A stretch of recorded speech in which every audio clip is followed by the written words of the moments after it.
ಯಾವುದೋ ಟಿವಿಲಿ ಹೇಳಿದೆ, ಇನ್ನೇನಪ್ಪ ನಮ್ಮ ಜೋಬಲ್ಲಿ ನೋಟ್ ಮಾಡಿಕೊಂಡಿದೀವಿ, ಆ ನೋಟಲ್ಲಿರೋ ಗಾಂಧಿ ಫೋಟೋನು ತೆಗೆದಾಕ್ಬಿಡ್ರಪ್ಪ ಅಂತ ಅಂದ್ಬಿಟ್ಟು ತೋರಿಸ್ದೆ. ಈ ನೋಟಲ್ಲಿ ಗಾಂಧಿ ಇದ್ದಾರೆ, ಈ ಗಾಂಧಿನೂ ತೆಗೆದಾಕ್ಬಿಡಿ ಅಂತೇಳಿ ಹೇಳ್ದೆ ನಾನು. ಅದು ಬಹಳ ದೊಡ್ಡ ಟ್ರೋಲ್ ನಡೀತು.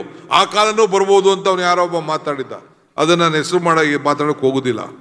ಈಗ ಗಾಂಧೀಜಿ ಪ್ರತಿಮೆ ಮುಂದೆ ಅವರು ಧರಣಿ ಮಾಡ್ತಾರೆ, ಆ ಹಕ್ಕನ್ನು ಅವ್ರು ಕಳ್ಕೊಬಿಟ್ಟಿದ್ದಾರೆ. ಇನ್ನು ಮುಂದಕ್ಕೆ ಯಾರು ಕೂಡ ನೀವೆಲ್ಲ ಮಾಡಬೇಕು. ಗಾಂಧೀಜಿ ಹೆಸರನ್ನ ಉಪಯೋಗಿಸ್ಕೊಳ್ಳೋಕೆ ಹೇಳಕ್ಕೆ ಇವತ್ತು ಯೋಗ್ಯತೆ ಇವತ್ತು ಕಳ್ಕೊಂಡಿದ್ದಾರೆ. ನಾನು ಇವತ್ತು AICC ಅವರು ತಕ್ಷಣ ವರ್ಕಿಂಗ್ ಕಮಿಟಿ ಮೀಟಿಂಗ್ ಮಾಡಿ ನಮ್ಮ ಮುಖ್ಯಮಂತ್ರಿಗಳನ್ನ ಕರೆಸಿ ಬೇರೆ ಎಲ್ಲ ವರ್ಕಿಂಗ್ ಕಮಿಟಿ ಏನೇನು ಮಾಡಬೇಕು ಅಂತ ಒಂದು ಪ್ರೋಗ್ರಾಮ್ ಕೊಟ್ಟಿದ್ದಾರೆ. ಎಲ್ಲ ಜಿಲ್ಲಾ ಮಿನಿಸ್ಟರ್ಗಳು ಬಂದು ಈಗ ನಿಮಗೆ ಪ್ರೆಸ್ ಕಾನ್ಫರೆನ್ಸ್ ಮಾಡ್ತಾರೆ. ಎಲ್ಲ ತಾಲೂಕಲ್ಲೂ ಕೂಡ ನೀವು ಮಾಡಬೇಕು. ಎಲ್ಲ ವಿಧಾನ ಪರಿಷತ್ತಿನ ಸದಸ್ಯಗಳನ್ನ, MP ಗಳನ್ನ, ಲೀಡರ್ಗಳನ್ನ ಒಂದೊಂದು ಕ್ಷೇತ್ರಕ್ಕೆ ಎಲ್ಲೆಲ್ಲಿ MLAಗಳಿಲ್ಲ ಅಲ್ಲಿ ಇದಕ್ಕೆ ನಾವು ಅಬ್ಸರ್ವ್ಸ್ ಹಾಕಿದ್ದೀವಿ. MLAಗಳಿಗೆ ಕಡೆ ನಾವು ಹಾಕಕ್ಕೆ ಹೋಗೋದಿಲ್ಲ. ನಮ್ಮ ಪಾರ್ಟಿ ಆಫೀಸ್ ಬೇರೆ ಕಂಪಲ್ಸರಿ ಇರ್ತಾರೆ. ಕಂಪಲ್ಸರಿಯಾಗಿ AICC ಇಂದ ಏನು ನಮಗೆ ಕಾರ್ಯಕ್ರಮ ಕೊಟ್ಟಿದ್ದಾರೆ ಆ ಕಾರ್ಯಕ್ರಮ ಮಾಡಲೇಬೇಕು. ಯಾವ ದಾಕ್ಷಿಣ್ಯನೂ ಇಲ್ಲ. ಯಾರ್ಯಾರು ಅಬ್ಸರ್ವರ್ ಹೋಗುದಿಲ್ಲ, ಯಾರ್ಯಾರು ಆಫೀಸ್ ಬೇರರ್ ಹೋಗುದಿಲ್ಲ, ಅವ್ರನ್ನೆಲ್ಲ ಕಿತ್ತಾಕಕ್ಕೆ ಈಗಾಗಲೇ AICC ಸೆಕ್ರೆಟರಿ ರಿಪೋರ್ಟ್ ಕೊಡಿ ಅಂತ ಅವ್ರಿಗೆ ಇನ್ಸ್ಟ್ರಕ್ಷನ್ ಕೊಟ್ಟಿದ್ದಾರೆ. Those who office bearer doesn't go as an observer, those who doesn't work, ಎಲ್ಲ ಬ್ಲಾಕ್ ಪ್ರೆಸಿಡೆಂಟು, ಯಾರು DCC ಪ್ರೆಸಿಡೆಂಟ್ ಇದ್ರ ಬಗ್ಗೆ ಕಾಳಜಿ ವಹಿಸೋದಿಲ್ಲ, they will be immediately removed.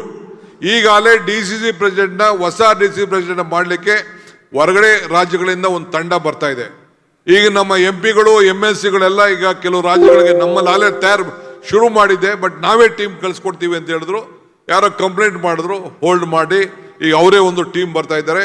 They want to change many of the DCC president. ಯಾರು term ಜಾಸ್ತಿ ಆಗಿದೆ ಅದಕ್ಕೆ ಮಾಡಬೇಕು ಅಂತ. ಬಟ್ ನಿಮಗೆ ಪ್ರಮೋಷನ್ ಸಿಗಬೇಕು, ಬೇರೆ ಆಪರ್ಚುನಿಟಿ ಸಿಗಬೇಕು ಅನ್ನೋದಾದ್ರೆ ನಿಮ್ಮ ಕೆಲಸ ಈ ಸಂದರ್ಭದಲ್ಲಿ ನೋಡಿ. ನಮ್ಮ AICC ಪ್ರೋಗ್ರಾಮ್ಸ್ ಏನಿದೆ ಅದನ್ನ ನಮ್ಮ GC ಚಂದ್ರಶೇಖರ್ ಅವರು ನಿಮಗೆ ತಿಳಿಸ್ತಾರೆ. ಎಲ್ಲ ಶೆಡ್ಯೂಲ್ ಕೊಡ್ತಾರೆ ನಿಮಗೆ. ಕೊನೆಗೆ ನಾವೊಂದು ಕಾರ್ಯಕ್ರಮನ ನಮ್ಮ ಶಾಸಕರನ್ನೆಲ್ಲ ಕರೆದಿದ್ದೋ, ನಾವು ಮುಖ್ಯಮಂತ್ರಿಗಳು ಕರೆದಿದ್ದೋ, ಒಂದು ತೀರ್ಮಾನ ಮಾಡಿದ್ದೇವೆ. ಒಂದು ಸ್ಪೆಷಲ್ ಸೆಷನ್ ಕರಿಬೇಕು ಅಂತ ತೀರ್ಮಾನ ಮಾಡಿದ್ದೇವೆ. ನಾಳೆ ಕ್ಯಾಬಿನೆಟ್ ಇದೆ, ಆ ಕ್ಯಾಬಿನೆಟಲ್ಲಿ ಕೆಲವು ಏನೋ ಇಶ್ಯೂಸ್ ಇದೆ, ಅದ್ರ ಮೇಲೆ ಅವರು ನಾಳೆ ಬೆಳಗ್ಗೆ ತೀರ್ಮಾನ ಮಾಡ್ತೀವಿ ಯಾವತ್ತು ಆ ಸ್ಪೆಷಲ್ ಸೆಷನ್ ಮಾಡಬೇಕು ಅನ್ನೋದು. 2 ದಿನ ಚರ್ಚೆ ಮಾಡಬೇಕು ಅಂತೇಳಿ ರೆಸೊಲ್ಯೂಷನ್ ಮಾಡಬೇಕು ಅಂತ ತೀರ್ಮಾನವನ್ನು ನಾವು ಮಾಡಿದ್ದೇವೆ. ಅದಕ್ಕೆ ಮುಖ್ಯಮಂತ್ರಿಗಳು ನಾಳೆ ಬೆಳಗ್ಗೆ ಕ್ಯಾಬಿನೆಟಲ್ಲಿ ಅದನ್ನು ತೀರ್ಮಾನ ಮಾಡ್ತೇವೆ. ಅದಕ್ಕೆ ಲೀಗಲಿ ಏನೇನು ಇಶ್ಯೂಸ್ ಇದೆ ಅನ್ನೋದೆಲ್ಲ ಈಗಾಗಲೇ ಚರ್ಚೆ ಮಾಡ್ತೇವೆ. ಇದಲ್ಲದೆ ಈ ಕಾರ್ಯಕ್ರಮ ಆದಮೇಲೆ 1ನೇ ತಾರೀಕಿಂದ 26ನೇ ತಾರೀಕಿಂದ 7ನೇ ತಾರೀಕುವರೆಗೂ 10 ಡೇಸ್ ಒಳಗಡೆ ಎಲ್ಲ ವಿಧಾನಸಭಾ ಕ್ಷೇತ್ರದಲ್ಲೂ ಕೂಡ ಬೇರೆ AICC ಕಾರ್ಯಕ್ರಮ ನಿಮ್ಗೆ ತಿಳಿಸ್ತಾರೆ ಏನೇನು ಮಾಡಬೇಕು ಅಂತ, ಏನು ಧರಣಿ ಮಾಡಬೇಕು ಮತ್ತೊಂದು ಅಂತೆಲ್ಲ ಟೈಮ್ ಲೈನ್ ಕೊಟ್ಟಿದ್ದಾರೆ, ಅದನ್ನು ತಿಳಿಸ್ತಾರೆ.